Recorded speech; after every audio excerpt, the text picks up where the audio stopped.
A new national study of 2,000 men finds 50% of men aged 19 to 29 are at risk of problem anger.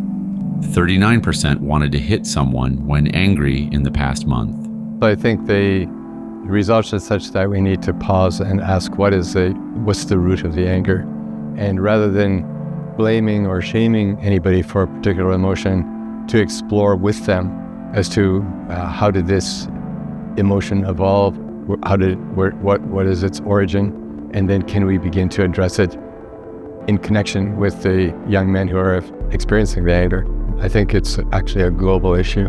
With regard to climate change, for example, it's much more apparent now than it was when I was a young man.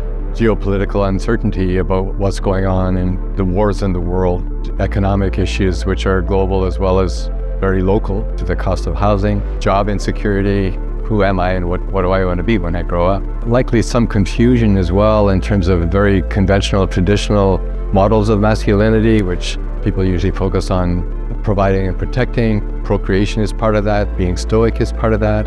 And those attributes aren't as welcomed in society as they were decades ago. Men need to be vulnerable.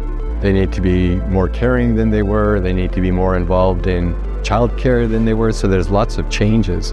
So there's a cultural challenge and a cultural transition.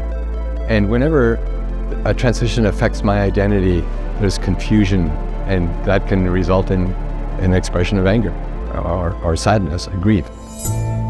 Rather than blaming them or shaming them, we need to create environments both online as well as within our communities so that we can make sure that everybody is welcome in our families and everybody's welcome in our communities, regardless of the emotion that they might be feeling. And then can we work together to begin to understand what the source of that emotion is and make sure that there's a sense of belonging for everybody. I think our organization can help men by putting information onto the website that demonstrates that we understand it's more than prostates and testicles. It's about who I am as a man. It's about who I am in relationship to myself, who I am in relationship to those I love, my partner, my children, other people in the community. We've got a very complex problem, and that if we don't devote time to understanding it, studying it, creating programs and opportunities for men to be engaged in their lives, in the lives of their families and communities in a very positive way, the trends will continue. And that's what Canadian Men's Health Foundation is all about. They're aware that men care, and they also are aware that men need care, and we don't know enough about what that is, and that's why we need more research in terms of understanding that, and then also in terms of creating programs and opportunities that are relevant to them.